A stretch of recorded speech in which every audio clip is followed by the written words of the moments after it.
So to make a propane bottle rocket, what do we gotta do? So the first thing you want to do is take any kind of plastic water bottle, anything that can hold some pressure, and you're going to fill it up with water just about to the very top. We are out of water. Hold on. So what we're trying to do is we're trying to create a layer of butane just above the layer of water in the water bottle. One more. Oh, that should be enough.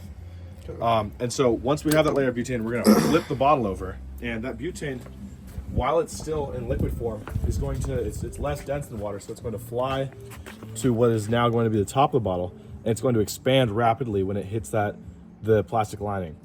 And it's going to expand, and it's going to expel all of that water out of this nozzle here, acting like a rocket. Best way to get the propane out without freezing your hands off is to use some needle nose pliers and to just push it down towards the bottle. And you can see the liquid propane that comes out. That's what you want. So what we want to make sure is, see how we're shooting it into the side here?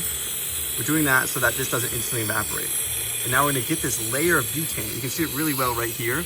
We have about a centimeter, and make sure to... There it goes. Oh my God, I was not ready for that. That's good, that's good. Ready? Go. There you go. Oh my God. That should be good. Why are yours so like...